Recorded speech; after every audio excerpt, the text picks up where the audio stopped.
Mo don't know. Hey, say dog. Hey, I just took a trip to Morocco. I just took a trip to Morocco. Yeah. Wow, what's happening, baby? Assalamu alaikum, baby. What up, baby? What up? Just take a picture. Come on, Surah. Picture. Come on, let's get it. Yeah, let's get it. Come on, take it with your phone. Yeah, I'm living like this. You're welcome. Don't touch me. Don't touch me. Come on, take the picture. Don't do no touch. Don't do that. Yeah, I'm living like this. Yeah, come on. Yeah, I'm living like this. I'm not alone. I'm with Allah. Bismillah, Allahu Akbar. Yeah. Peace. What's the word? I'm Rami Salam El. Thank you for joining us. And I know you've seen the video, Black versus Moors. You're thinking something, but it's not that. We're going to look at the words using science, etymology. I'll explain more. I'm going to get everything set up, go to a video. When I come back, let's get started. All right? Cool.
Before we get started on the actual words black and Moor, I just wanted to give you a brief definition on etymology so you understand, we understand where we're coming from.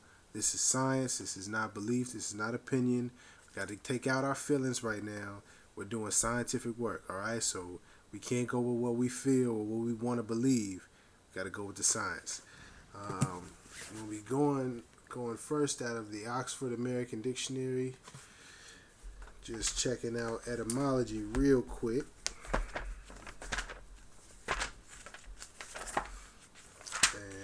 And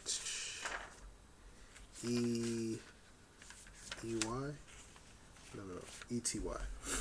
Yeah. Etymology, page 584. Etymology. The study of the origin of words and the way in which their meanings have changed throughout history. The origin of a word and the historical development of its meaning. Origin, Middle English from Old French, etymology, via Latin from Greek, etymologia, from etymologos, student of etymology, from etymon, netir, singular of etymos, true. So, in essence, It is the study of the origin of words, the science behind the root of words, the true meaning and history, and the development of the words. So that's what etymology is. That's the science that we're going to be using today to break down black and Moor. Enough talking, let's get to it. It's here. It's the scientific book we're going to be using, the Barnhart Dictionary of Etymology, the Core Vocabulary of Standard English, produced by American Scholarship. American, I don't know. I did, before we get into the words, I just wanted to read something from the, the intro. This dictionary traces the origins of the basic vocabulary of modern English. The dictionary examines not only the antecedents of modern English, but emphasizes its development, especially from the point of view of American English. Every word and meaning entered in this dictionary is given the year of its earliest recorded appearance or use, as far as the editors and critics can ascertain.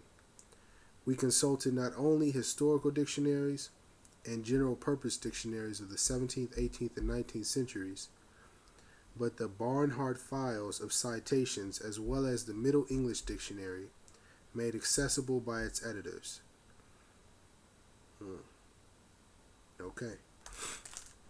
So, in this book, what's going to be key, and we'll get to it later in a second, is that they have dates next to the word, so we can have an idea. We have some sort of reference point that we can use to see how far does this word go back in terms of historical evidence, not how we feel about it, not what we believe, but things that we can prove, right? So keep that in mind. We're going to get to the board here, and hold on one second. Be right back. Gonna adjust some things. Hopefully you can see it a little better. It's got a bit of a glare, so we're gonna work on that. Be right back.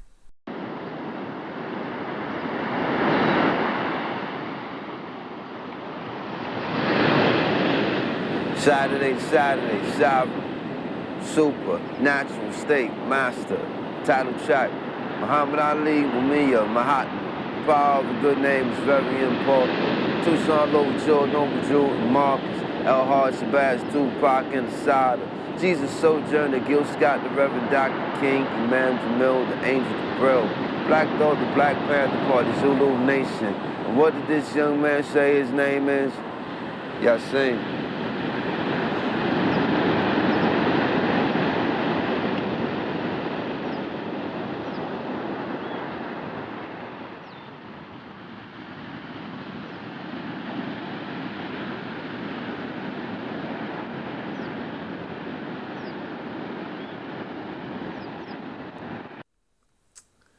Alright, so now let's get into black and Moor. First we're going to get into black, and then we're going to roll over to Moor. And black is on page 97. It first has the adjective entry, which speaks on how black, actually meant Blake, and it was referring to shining and white. But we're not going to get into that today. We're just going to go down to what it has for now. And it says, the meaning, quote unquote, a black person, in reference to race, is perhaps a translation of Spanish negro, 1625. Which I'll put right there. And that's the date, the timeline, so we have an idea. So the earliest use of black is 1625. Not ancient Egypt, not ancient Kush, not ancient Kemet. It's just black. The word black is not an ancient word. Just the facts of the matter. Don't get mad at me. This is just science. This is just the true origins of words. Don't believe me also. Look it up. I also wanted to just add in there, I didn't put it on the board, but I'm going to look up Negro just because it was referenced in the definition for black. And on Negro...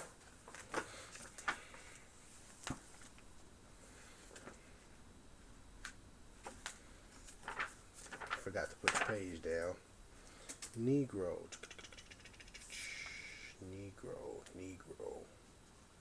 Yeah, it is. Page 699. It says a noun, and its reference date is 1555. So, let me put this, 1555, a black, quote-unquote, black-skinned person from Africa or of African descent, in Eden's translation of Peter Martyr's Decades of the New World or West India. Borrowed from Spanish or Portuguese, negro, black, negro from Latin niger, black, of uncertain origin. Of uncertain origin. Okay. So, we have black, the word black, the reference date was 1625, but negro has 1555. So we're going to put that there. And they referenced Africa. Boom. So,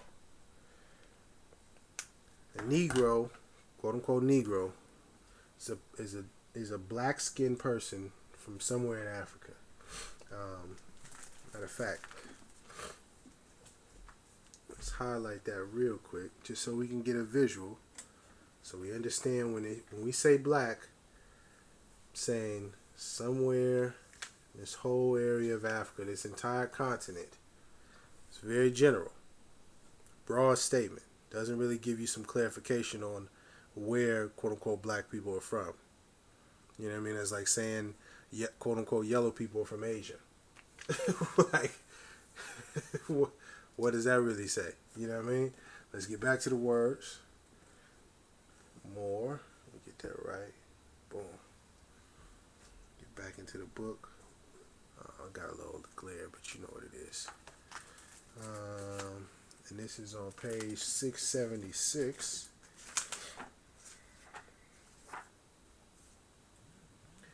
Boom. Moor, noun, a member of a Moslem people of mixed Arab and Berber stock living in northwestern Africa.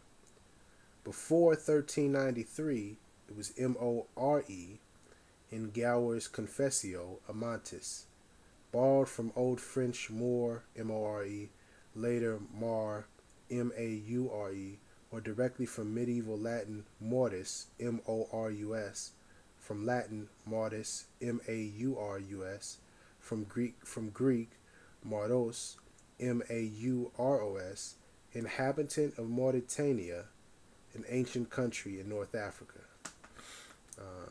And then it goes a little further and it says, from the Middle Ages through the 1600s, Moors were commonly supposed to be black or very dark in color, and hence the word is often found as a substitute for quote-unquote Negro. See Shakespeare's Merchant of Venice. In Othello, however, reference to the Moor of Venice is complicated by Othello's association with the Mori family, M-O-R-I, whose coat of arms bore a mulberry tree, in Italian, Morto. So, I just listed the reference points for both, for Moor. So for black, just to recap, the reference point was Negro, Africa, 1625, 1555. With Moor, I didn't even write it down because it was, 1393? I knew that it was before, but if you just look up in a regular dictionary, it even says the 700s. So we already know that the 700s is way, 800 years before Negro. But in this book, it actually references 1393, so it's still before black. But it also references Muslim people, Arab, Berber. It gives us a specific location of northwestern Africa, and even more specific of Mauritania, the ancient country. And then it also gave us a few references. Othello, the Middle Ages in the 1600s, that was another timeline, and it was supposed to be a substitute for black. So you can almost see it was using Moors from the 700s and even before, because if you actually look up Berber, Arab, or Muslim, you'll see that those words and those names as identifiers for our people date back even further than the 700s. And if you look into Mauritania, you'll see that even goes back farther as well. So it looks like this was our term, and then right around the Middle Ages to the 1600s, it started to be substituted for black, as in black or Moor. And then all of a sudden, Moor got erased, and we were just left with black, not knowing who we are. And then I also just wanted to show you visually, before I was done with this here, I wanted to show you visually where Mauretania is. Now see, black gave us somewhere in Africa. Moor says northwestern Africa.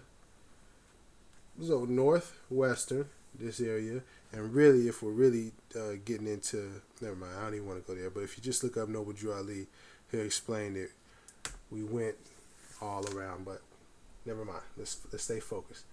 And even more specific, it said Mauritania. And now in this dictionary, it said the ancient country.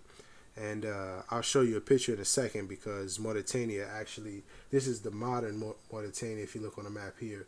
But anciently, it was actually up top here, where Morocco is now, Algeria, Libya, Tunisia, Mali, all up in this area. But I just wanted to put this on the record so that you see, when we say Moor, it gives us a connection somewhere specific. You know what I mean? And Moor is also connected to Morocco, Moroccans, and anciently Moabites as well, but we're not going to get into all of that right now. I think that is all. Yeah. So we're going to cut to another video and come back, and then we'll close up. All right? Searching for a nationality. And once we find our nationality and serve that nationality, we'll do for ourselves what needs to be done. All ethnic groups in this country understand they got a nationality, because you answer to such stupid words like negro and color and black. You have no nationality. Negro is not a nationality. Some lazy Portuguese or Spaniard took an adjective and made a noun out of it. Colored is not a nationality. Black tells you how you look, but it don't tell you who you are. That's right. The name of a people must relate them instantaneously to land, history, and culture. And anytime you call a people by their right name, anytime you call a people, name a people, and fail to relate them back to land, history, and culture, you have called them out of their name. There's no black land or black Ola. There's nothing wrong with the word black. Nothing wrong with it at all. Only it doesn't relate to a country.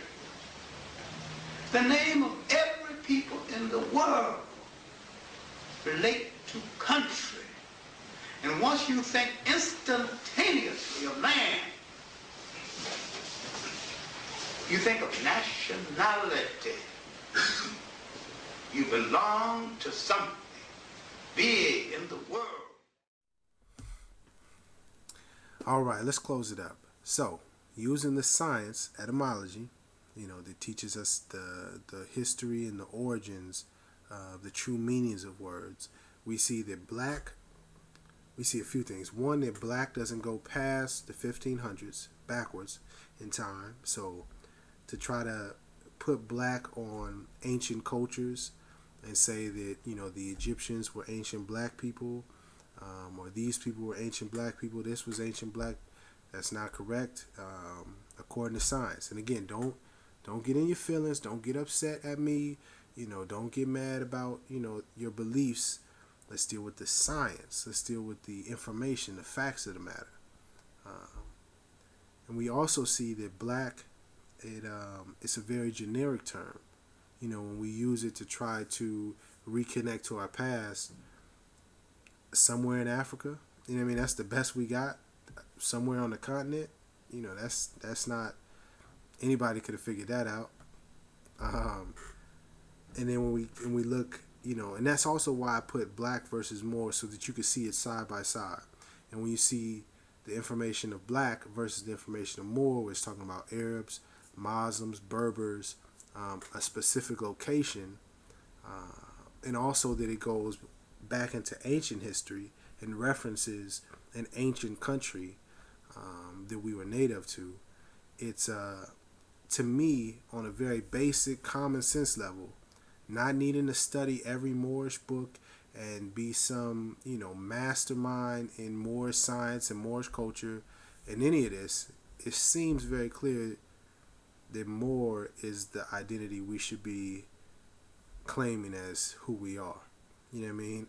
And I didn't even get into the legacy of, you know, black and negro and coon and African American and colored people, and how it's all connected to slavery in the U.S. especially, and you know, how it's legally enslaving us via our political status. But I don't want to get too deep in that. That's why I presented it as etymology on the science, the basic level that you can see very clearly. You got Moor, and you got, and that's going to lead me to the next point. But you have Moor that links us to other names of people and other specific points on the continent of Africa, different countries, versus black, somewhere in Africa, doesn't go past the 1500s. Get the fuck out of here! No, I cannot. It's serious because it's very important, base. All right, with all that being said, I want to read this because I know that, you know, in learning this information and realizing, we're not black people, we're not African American, it can come off as though, you know, we're having to give up all that we were, all that we know about ourselves, our culture, and, you know, just the way we are. And we have to pick up this whole new thing. We have to pick up a new religion, a whole new way of talking, a whole new name. And, you know, I understand being hesitant about that. So I want to read this because, well, let me read it and then talk about it after.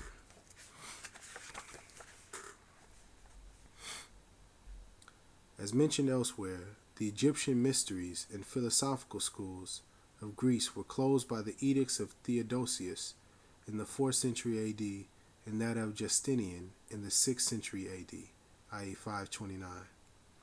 And as a consequence, intellectual darkness spread over Christian Europe and the Greco-Roman world for 10 centuries, during which time knowledge had disappeared. As stated elsewhere, the Greeks showed no creative powers and were unable to improve upon the knowledge which they had received from the Egyptians. History of Science by Sedgwick and Tyler, page 141, 153. Zeller's History of Phil, Introduction, page 31. During the Persian, Greek, and Roman invasions, large numbers of Egyptians fled not only to the desert and mountain regions, but also to the adjacent lands in Africa, Arabia, and Asia Minor, where they lived and secretly developed the teachings which belonged to their mystery system. It's very key right here. So when the Persians, Greeks, and the Romans ran up into Egypt, a large number of our Egyptian ancestors, they bounced up out of there. They got up out of there, and they took, you know, the mystery system and all the knowledge and the teachings, they took it with them. And they bounced to Africa, Arabia, and Asia Minor. Picking up here, let's listen close. In the 8th century AD, the Moors, i.e. natives of Mauritania and North Africa, let me read that again. In the 8th century AD, the 700s, the Moors, i.e. natives of Mauritania in North Africa, invaded Spain and took with them the Egyptian culture which they had preserved. So the Moors in the 700s went into Spain and took with them the Egyptian culture which the Moors preserved. Knowledge in the ancient days was centralized, i.e., it belonged to one common parent and system, i.e., the wisdom teaching or mysteries of Egypt, which the Greeks used to call Sophia. As such, the people of North Africa were the neighbors of the Egyptians, Moors, and became the custodians of Egyptian culture, which they spread through considerable portions of Africa, Asia Minor, and Europe. During their occupation of Spain, the Moors displayed with considerable credit the grandeur of African culture and civilization. The schools and libraries which they established became famous throughout the medieval world. Science and learning were cultivated and taught. The schools of Cordova, Toledo, Seville, and Saragossa attained such celebrity that they, like their parent Egypt, attracted students from all parts of the Western world, and from them arose the most famous African professors that the world has ever known in medicine, surgery, astronomy, and mathematics. But these people from North Africa, Moors, did more than merely distinguish themselves in Spain. They were really the recognized custodians of African culture, to whom the world looked for enlightenment. The Moors were really the recognized custodians of African culture, the whole continent, to whom the world looked for enlightenment. Consequently, through the medium of the ancient Arabic language, philosophy and the various branches of science were disseminated. Wow. In addition, the Moors kept up constant contact with Mother Egypt, for they had established caliphates not only in Baghdad and Cordova, but also at Cairo in Egypt. Wow. Just here it would be well to mention that all the great leaders of the great religions of antiquity were initiates of the Egyptian mystery system. From Moses, who was an Egyptian hierogrammat, down to Christ. And I just add here that Noble Drew Ali traveled to Egypt as well. Oh man, so I'm gonna close it up. Just real quick, just one little line that I wanted to read in here. This is coming. Oh, I'm sorry. Before I close it up, I was reading from Stolen Legacy. This is by George G.M. James. Stolen Legacy, Greek philosophy is stolen Egyptian philosophy. And there's also I want to read that too before I get to the Quran. I want to read that to show you very clearly that Moorish science, Moorish culture, the things that Moors are known for, and bringing mathematics and science and all of that into Spain and the rest of the world, it's African culture. It's African knowledge and wisdom, through the Egyptian mystery school. And I want us to realize that, because black, Negro, colored, these were the terms that took us outside our lineage, our bloodline, our history as a great people. And it put us into this alternative facts, if you will. It put us into this alternate reality where our history starts and is perpetually going, as Negroes, as slaves, and it never ends, because if you identify as that, then there's no prior to that. You're a slave or a descendant of a slave. And that's why, Moors say that we're not black, we're Moors. It's not to say that we are, trying to distance ourselves from our culture. It's to get us back in line with who we really are. And for me personally, this is what helped me understand how we went from Egypt, our people in ancient Egypt and building pyramids and all of this high science, to being slaves, or being enslaved as blacks, negroes, niggas, African Americans, etc. I could never understand, how do we fall so fast? Like, what happened? Where is this part in between?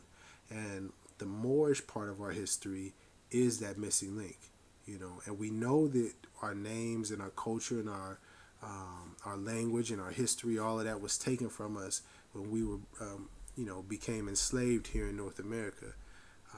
And it's the Moorish aspect, that's the part that they took from us. And when you put it right back in, you see the line, and it connects to everything, you know, because Moors is connected to Egypt, and that's connected to all sorts of other things. And I don't want to go too far into it, but I hope that you research this further. Don't believe what I'm saying. And to close up, that's why I was bringing in the Quran, because when we talk about Moors, there's no person who did it better or was speaking on us being Moors before or since, really, Noble Drew Ali. Noble Drew Ali was the first one that was really standing on the fact that, well, I won't say that no one else says it, but if you see anyone currently speaking about Moors, 99% sure that they were influenced by or taught by Noble Drew Ali. So I say all that to say that I find it very odd and very, I just find it very odd that nobody wants to speak on Noble Drew Ali. You know, that's what, when I first started looking into this, that's what kept me researching, because I said, why isn't no one speaking about this? It's not like he didn't exist or he wasn't for our people, so how come no one wants to big him up? You know, and never mind, I don't even want to get into that right now, but look into it, look into this Quran, and don't just think about it as some religious text. It's not trying to convert you. I'm not trying to convince you of anything. Look at it for the historical information. It has references to our ancient history in chapter 47, Egypt, the capital empire and the dominion of Africa. Look up that chapter. Look up all the references in there. Man, just investigate. You know what I mean? Do some research on Moors and the history of Moors, Moroccans, Moabites, Mauritanians, Saracens, Berbers, Arabs, Muslims, Mohammedans, Phoenicians, Atlanteans, Sumerians. All of these words are connected to Moor. And you're not going to find that when you look up black. That's really the point of it all. You know what I mean? We need to know who we are. We need to know thyself, which is, let me show you right there. Boom. Right there. Know thyself. And that's an ancient Egypt teaching, if I'm not mistaken. With that, I say much love. Thank you for watching. If you're still watching, I appreciate you. Please keep searching for the truth. Don't believe what I'm saying. Look it up in dictionaries. Look it up in encyclopedias. Yeah, just keep putting the love in it. Love is the way. Love is the answer. Love. Much love.